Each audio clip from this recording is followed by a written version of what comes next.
Hello my dear student, welcome to बेटा our YouTube channel. बेटा आज हम क्वेश्चन नंबर 4 करने वाले, जिसके अंदर बेटा आपको कॉस्ट शीट भी बनाना रहेगा और सम भी सॉल्व करना। हालांकि सम तो बहुत ही छोटा है, मतलब आपको एक पेज पे यहाँ पर छोटा सा कॉस्ट शीट बनाना है। फॉर्मेट सेम है, पर्टिकुलर अमाउंट पर्टिकुलर अमाउंट। यहाँ पर आएगा statement of reconciliation between financial profit and costing profit, particular amount. यहाँ पर ये तो बहुत ही छोटा है, अपने को मेन चीज़ें यहाँ पर कॉस्ट शीट बनाना। सर कॉस्ट शीट में सबसे पहले क्या आता है, आपको याद है कि नहीं याद है? सर चैप्टर नंबर 5 सबसे पहले क्या आता है बेटा?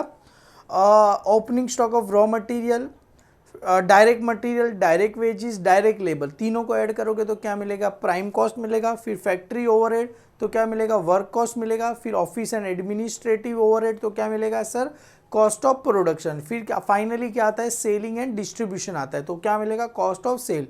और फाइनली ऐड क्या करते हैं? प्रॉफिट। तो फाइनली अपने को क्या मिलता है? सेल्स। ये फॉर्मेट ऑलमोस्ट हमने पढ़ा है, बहुत सारे सम भी के इजीली आपको आएगा। सबसे पहले यहाँ पर क्या बोल रहे? Given below the trading and profit and loss account for the, क्या लिखा है बेटा? Vikas electronics for the accounting year 31 March 2014 का दिया। किसकी बुक से बेटा? यहाँ पर विकास इलेक्ट्रॉनिक की बुक है। मटेरियल कंज्यूम दिया गया 3 लाख का, डायरेक्ट वेजेस है 3 लाख का, फैक्ट्री एक्सपेंस है 1,20,000 का, ऑफिस एक्सपेंस 40,000 का, सेलिंग एंड डिस्ट्रीब्यूशन एक्सपेंस 80,000 का। और ये नेट प्रॉफिट। नेट प्रॉफिट किसके हिसाब से होता है sir? Given below trading and profit and loss account. किस में होता है? कॉस्ट अकाउंटिंग में नहीं होता है। कौन सा अकाउंट है? Net profit as per financial accounting का क्या दिया है? प्रॉफिट। फाइनेंशियल अकाउंटिंग का प्रॉफिट कितना दिया गया अपने को? 10,000 रुपीज दिया है। तो अपने को किसका निकालना पड़ेगा सर? कॉस्ट अकाउंटिंग का। यहाँ पर फाइनेंशियल प्रॉफिट अपने को 10,000 दिया है, कुछ चीज़ें ऐड होगी, कुछ चीज़ें क्या होगी सर? लेस होगी। कुछ चीज़ें ऐड, कुछ चीज़ें लेस। तो लास्ट में जो प्रॉफिट या तो लॉस, अगर कॉस्टिंग प्रॉफिट प्लस में आए तो प्रॉफिट, माइनस में आए तो क्या मिलेगा? लॉस मिलेगा। और यहाँ पर क्या दिया अपने को? सेल्स दिया गया जो कि 7,50,000। और ध्यान से देखो, हमने सेल्स कितने का किया? 2,50,000 यूनिट हमने क्या किया है? सेल किया। और यहाँ पर देखो normal output of the factory कितना दिया गया? 2 लाख यूनिट। तो सर समझ में नहीं आया बेटा, अपने को फैक्ट्री का नॉर्मल आउटपुट कितना दिया गया? 2 लाख। मतलब इसके अंदर जो भी खर्चा जुड़ा है वो 2 लाख के हिसाब से। और अपने को किसके हिसाब से करना है? 2.5 लाख के हिसाब से करना है, क्योंकि सेल्स 2.5 लाख हुआ है। तो जो भी खर्चा रहेगा वो किसके हिसाब से अपने को कैलकुलेट करना है? 2.5 लाख के हिसाब से कैलकुलेट करना है। अभी देखो यहाँ पर factory overhead are fix up to the 60,000। मतलब 60,000 किसका है बेटा? फिक्स्ड ओवरहेड है।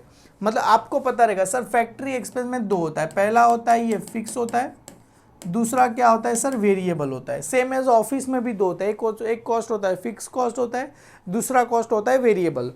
सेलिंग एंड डिस्ट्रीब्यूशन में भी एक फिक्स कॉस्ट होगा, दूसरा वेरिएबल। सर दोनों के बीच डिफरेंस क्या है बेटा?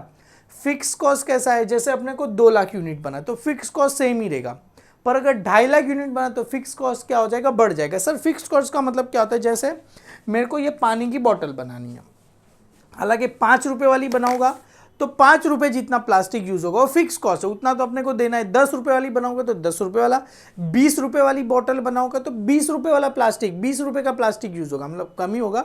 और ये 30 रुपए वाली बोतल है तो इसमें 30 रुपए जितना प्लास्टिक है, मतलब 5 रुपए में कम प्लास्टिक आएगा, 10 में थोड़ा ज़्यादा, 20 में ज़्यादा, 30 में और भी ज़्यादा। और सेम एज अगर मैं 20 लीटर वाली बोतल बनाऊँ तो और ज़्यादा प्लास्टिक इसमें क्या होगा? यूज़ होगा। वो फिक्स कॉस्ट है, मतलब प्लास्टिक का खर्चा इसका क्या है? फिक्स कॉस्ट है। इसके अलावा पानी का भी खर्चा फिक्स कॉस्ट होगा जिसको फिल्टर करेंगे। और जो वेरिएबल कॉस्ट का मतलब होता है सेलिंग एंड डिस्ट्रीब्यूशन, मतलब उसके अंदर जैसे मटेरियल का चार्जेस, लेबर का चार्जेस, इलेक्ट्रिसिटी, ये सब डिपेंड, जितना तुम यूज़ करोगे उतना अपने पास क्या होगा? खर्चा होगा।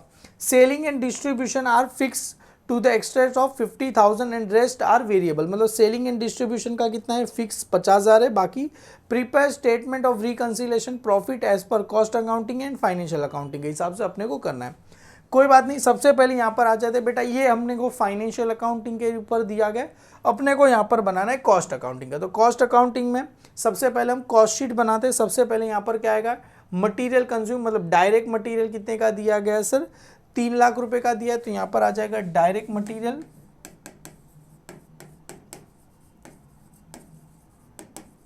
कितने का दिया है सर? 3 लाख रुपए का दिया है डायरेक्ट मटेरियल। उसके बाद क्या दिया है सर? डायरेक्ट वेजेस, तो यहां पर आ जाएगा sir direct wages, direct material direct wages है 2 लाख का। Sir direct material direct wages दोनों को ऐड करो, डायरेक्ट एक्सपेंस दिया गया नहीं तो दोनों को ऐड करोगे तो 3 और 2 कितना होगा 5 लाख। इसको क्या बोलेंगे, डायरेक्ट मटेरियल डायरेक्ट वेजेस को क्या बोलेंगे सर, प्राइम कॉस्ट। क्या बोला जाएगा इसको, प्राइम कॉस्ट बोला जाएगा। अभी इसके अंदर क्या आता है सर, फैक्ट्री ओवरहेड। अभी इसके अंदर क्या आ जाएगा सर, फैक्ट्री ओवरहेड।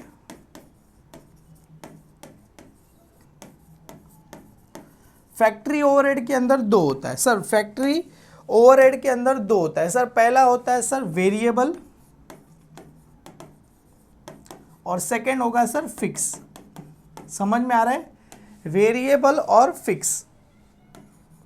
तो सर यहां पर क्या बोला है बेटा, वेरिएबल कितना है, देखो यहां पर ध्यान से, normal output of factory is 2 lakh units, factory overhead are fix up to 60,000। मतलब फिक्स कितना है सर 60,000। तो वेरिएबल कितना रहेगा, टोटल फैक्ट्री एक्सपेंस कितना है सर 1,20,000।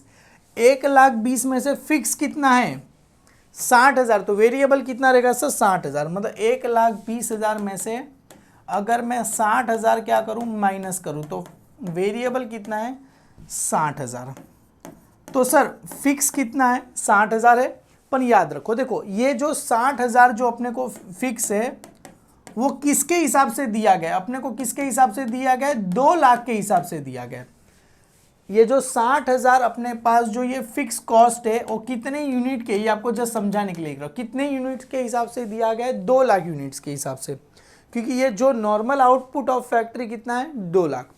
तो 2 लाख के हिसाब से जो ये फिक्स है मेरे पास, ये जो फिक्स खर्चा है वो कितना दिया गया है 60,000 के हिसाब से। तो 2.5 लाख के हिसाब से फिक्स खर्चा कितना हुआ, इसको क्या करना है सर क्रॉस मल्टीप्लाई करना है। तो इसको क्या करना है सर क्रॉस मल्टीप्लाई, मतलब 2 लाख यूनिट का 60,000 खर्चा है फिक्स, तो 2.5 लाख का कितना खर्चा है, इसको क्या करना है क्रॉस मल्टीप्लाई करना है। सर कैसे cross multiply, 2.5 lakh multiply by कितना करना पड़ेगा, cross 2.5 lakh multiply by 60,000 divide by कितना होगा सर, इसको चाहो तो आप इधर ही लिख सकते हो, डिवाइड बाय नहीं इसके नीचे अच्छे से लिखते हैं, डिवाइड बाय 2 लाख यूनिट। इसको क्या करना है सर कैलसी में करो आपको आंसर आ जाएगा। इसको क्या करना है सर कैलसी में करो आंसर आपको आ जाएगा। तो कैलसी में 2.5 lakh multiply by 60,000 divide by कितना करना है सर मेरे को, और 2 लाख यूनिट। तो करेगी कितना आंसर आया सर 75,000 आया। सर आपको ये इतना नहीं समझा रहेगा कोई बात नहीं, आगे में 75 प्लस 60 1,35,000। ये किसका ओवरहेड मिला सर, फैक्ट्री ओवरहेड। किस में मिला सर, कॉस्ट अकाउंटिंग के। कॉस्ट अकाउंटिंग में खर्चा कितना है 1,35,000, जबकि फाइनेंशियल अकाउंटिंग में कितना है 1,20,000 खर्चा है। क्लियर है तो ये आया बेटा, तो इसको ऐड करो। सर किस में ऐड करना है, ये वाला। तो 1,35,000 प्लस ऊपर वाला 5 लाख कितना आ गया सर 6,35,000 आपको आंसर आ गया। सर फैक्ट्री ओवरहेड ऐड किस में होता है, प्राइम कॉस्ट। तो इसको जो खर्चा बोलते हैं उसको क्या बोलते हैं सर, वर्क कॉस्ट। क्या बोला जाता है, वर्क कॉस्ट बोला जाता है। कैसे मिला सर ये work cost, prime cost plus factory overhead को ऐड करोगे तो क्या मिलेगा सर, वर्क कॉस्ट मिलेगा। अभी क्या आता है सर मेरे पास, ऑफिस एंड एडमिनिस्ट्रेटिव एक्सपेंस। तो यहां पर मैं लिखता हूं sir office and administrative expense. तो ऑफिस एंड एडमिनिस्ट्रेटिव एक्सपेंस में क्या क्या, हालांकि मैं इस पर नंबर वाइज नहीं लिख रहा हूं। देखो factory overhead are fixed up to 60, office and administrative are fix, मतलब पूरा का पूरा ये ऑफिस एंड एडमिनिस्ट्रेटिव का खर्चा क्या है बेटा, फिक्स है। याद रखो पूरा का पूरा 40,000 क्या है, फिक्स है।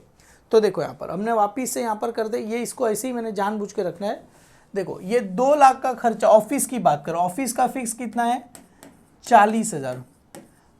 ये कितने यूनिट्स का 40,000 खर्चा है, 2 लाख यूनिट का खर्चा 40,000, तो 2.5 लाख का कितना। तो इसको ही क्या करना है, क्रॉस मल्टीप्लाई करना है। तो यहाँ पर देखो इसके नीचे ही करो, ऑफिस एंड एडमिनिस्ट्रेटिव एक्सपेंस ये 2.5 लाख मल्टीप्लाई कितना होगा सर, ये 2.5 लाख के सामने क्या है 40, डिवाइड बाय कितना करना है सर मेरे को, ये 2 लाख रुपए करना है। क्लियर, तो आपको आंसर मिल जाएगा। चलो करो, मे भी 50,000 आंसर आना चाहिए। 2.5 lakh multiply by 40,000 divide by 2 lakh करो। सर कितना आंसर आएगा? 50,000 आंसर आ गया। तो ये 50,000 आंसर में यहाँ पर क्या करता हूँ, लिख देता हूँ। ये 50,000 किसका आंसर आया सर? ये मेरे को सिंगल नाम है, एक ही नाम है तो डायरेक्ट आउटर, दो रहता फिक्स और वेरिएबल तो अलग अलग करके लिखता। अब इसको क्या करो सर, ऐड करो। तो ये 6 लाख प्लस 6,35,000 क्लियर है। तो कितना आ गया सर मेरे लिए? 6,85,000 रुपीज़ आंसर आ गया। ये क्या मिला सर? याद है, work cost plus office and administrative overhead add करोगे तो क्या मिलता है सर उसको? Cost of production, cost of production. Clear है। अभी इसमें क्या आएगा sir? Selling and distribution expense. तो यहाँ पर क्या आएगा? Selling and distribution expense.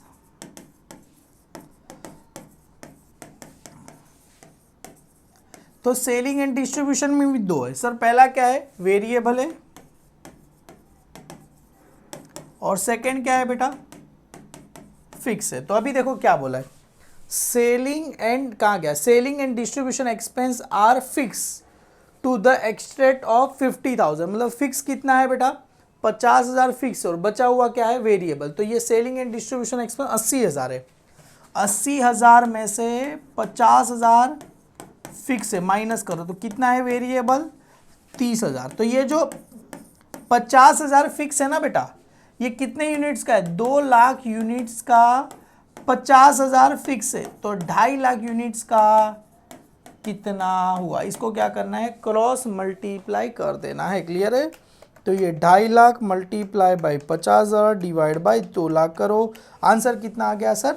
62,500 आपको आया, प्लस 30,000 कितना आया सर? 92,500। अभी इसको यहाँ पर करके आप बता देना। क्लियर है। ये जो किया मैंने, 2.5 lakh multiply by 60,000, sorry multiply by 50,000 divide by 2 lakh.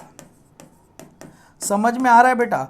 2 lakh का 50,000 है तो 2.5 लाख का कितना होगा? इसको क्या करना है? क्रॉस मल्टीप्लाई करो सर। ये 92,500 प्लस 6,85,000 करेंगे तो सर 7,77,500 आपको आंसर है। इसको क्या बोलते हैं सर? Cost of cell. क्या बोला जाता है इसको? Cost of sales. अभी इसमें ऐड क्या होता है सर? कॉस्ट ऑफ सेल्स में ऐड क्या होगा सर? प्रॉफिट। ऐड क्या होगा सर? प्रॉफिट ऐड होगा। प्रॉफिट तो फाइनली क्या मिलेगा सर अपने को? सेल्स। हालांकि सेल्स अपने को दिया ही है। सेल्स कितना दिया गया है सर? ये 7,50,000 रुपीज़ का मेरे को क्या दिया है सर? सेल्स 7,50,000। और अपने को खर्चा कितना हो? बनाने का खर्चा हुआ 7,75,760, मतलब 7,77,500 माइनस 7,50,000। तो ये मेरे को बेटा 27,500 रुपये का प्रॉफिट हो रहा है कि लॉस हो रहा है सर? ये मेरे को लॉस हो रहा है। कैसे लॉस? क्योंकि जब कॉस्ट ऑफ सेल्स बेटा अपना बनाने का खर्चा ही 7,77,500 और बेच रहे 7,50,000 में, तो ये मेरे को क्या हो रहा है सर? लॉस हो रहा है। प्रॉफिट हो रहा नहीं है मेरे को। ये मेरे को क्या हो रहा है सर? लेस। ये मेरे को क्या हो रहा है सर? कॉस्टिंग। यहाँ पर मेरे को क्या हो रहा है? लॉस हो रहा है। कितना लॉस हो रहा है सर?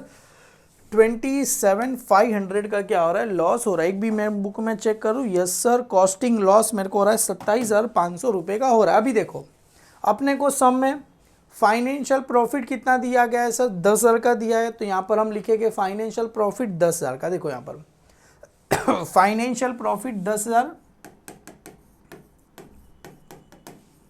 फाइनेंशियल प्रॉफिट कितने का दिया गया है सर? 10,000 का दिया गया है। 10,000, कुछ चीजें ऐड होगी, कुछ चीजें लेस होगी। ध्यान से देखो सर क्या क्या। देखो अभी यहाँ पर क्या डिफरेंस है बेटा? ये 3 का डिफरेंस है। किसका डिफरेंस है? ये प्रॉफिट तो लास्ट में आंसर आएगा। यहाँ पर ध्यान से देखो, फैक्ट्री एक्सपेंस, ये फाइनेंशियल, फाइनेंशियल अकाउंटिंग में 1,20,000 है, जबकि कॉस्ट अकाउंटिंग में, यहाँ पर आ जाओ, कॉस्ट अकाउंटिंग में फैक्ट्री एक्सपेंस कितना है सर? 1,35,000। 1,35,000 है, 1,35,000। ऑफिस एक्सपेंस फाइनेंशियल अकाउंटिंग में 40,000 है, कॉस्ट अकाउंटिंग में कितना है? 50,000। अभी हमने किया था, ये 80,000 है। और सेलिंग, और यहाँ पर कितना है? 92,500। कितना है सर? 92,500 है। मतलब सब में क्या हो रहा है? कॉस्ट अकाउंटिंग में एक्सपेंस क्या हो रहा है? बढ़ रहा है। कॉस्ट अकाउंटिंग में खर्चा बढ़ रहा है। बेटा खर्चा बढ़ेगा तो प्रॉफिट क्या होगा, कम होगा। हमने अभी पढ़ा ना सर, ये क्या है, overhead over recorded in cost account, मतलब एक्सपेंस बढ़ेगा, खर्चा कॉस्ट अकाउंटिंग है, कॉस्ट अकाउंटिंग में खर्चा बढ़ रहा है तो प्रॉफिट कम होगा तो लेस। या तो ऐसा लिखो overhead over recorded in cost accounts. Clear है, कॉस्ट अकाउंटिंग में ओवरहेड क्या है, ये सारा का सारा ऐड होने वाला है, नहीं ओवरहेड अंडर रिकॉर्ड होता तो ऐड करता, ये सारा का सारा क्या होने वाला है, लेस होने वाला है, सारा का सारा क्या होने वाला है, लेस होने वाला है। तो यहाँ पर लिखो कुछ ऐड होने वाला नहीं, बस खाली लेस ही होने वाला है। क्लियर है, लेस। यहाँ पर लिखो ओवरहेड क्या है बेटा, over recorded in cost accounts. Clear है, कॉस्ट अकाउंटिंग में ओवरहेड ओवर रिकॉर्ड हो रहा है। सबसे पहला है सर यहाँ पर फैक्ट्री ओवरहेड, सेकेंड है sir office and administrative overhead, office and administrative overhead,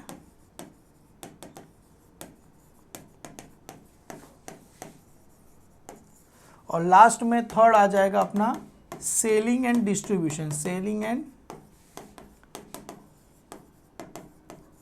distribution overhead. तो ये कितना था सर, 50,000 में से 40,000 माइनस करो, कितना आ जाएगा सर 10,000 ज़्यादा हमने लिखा है। यहाँ पर कितना था सर 1,35,000 में से 1,20,000, तो 1,35,000 कॉस्ट अकाउंटिंग में आया था, और 1,20,000 तो कितना आएगा सर 15,000 रुपये आएगा बेटा, 15,000। और यहाँ पर कितना था सर 92,500 में से 80,000,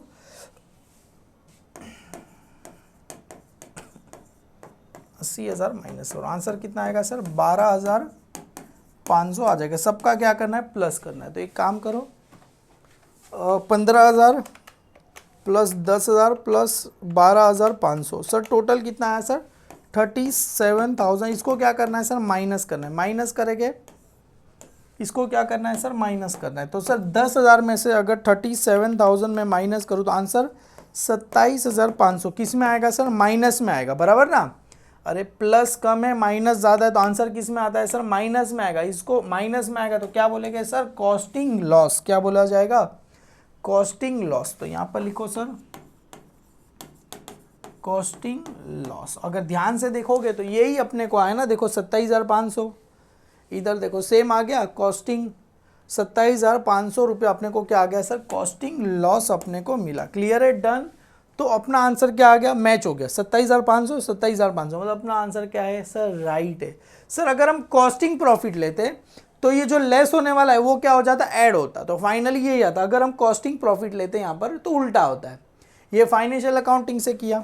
अगर सपोज अज्यूम करो मैं यहाँ पर कॉस्टिंग प्रॉफिट लेता, कॉस्टिंग सॉरी लॉस है ना, कितना दिया गया ये 27,000, उसमें से ये सारी चीज़ें क्या होती, ऐड होती, समझ में आ रहा है। तो ऑटोमेटिकली सॉरी ये सारी चीज़ें क्या होती, ऐड होती है। 27,500 माइनस में सारी चीज़ें क्या होती, ऐड 27,500 रुपया करते तो आंसर कितना था, ये सारी चीज़ें जो हमने लेस की हो वो सारी चीज़ें ऐड हो जाती, तो 10,000 यहाँ पर प्लस में आंसर आता है। इसको क्या बोलते हैं सर, फाइनेंशियल प्रॉफिट। ये सारी चीज़ें ऐड करने का जो आंसर आता है उसको क्या बोलते हैं सर, फाइनेंशियल प्रॉफिट। अगर माइनस में आता तो फाइनेंशियल लॉस, मतलब आंसर तो अपना राइट ही आ रहा है। देखो ऐसे करोगे तो 10 आंसर आएगा, हालांकि वो वाला मत करना, फाइनेंशियल कोई भी एक ही करना। क्लियर है।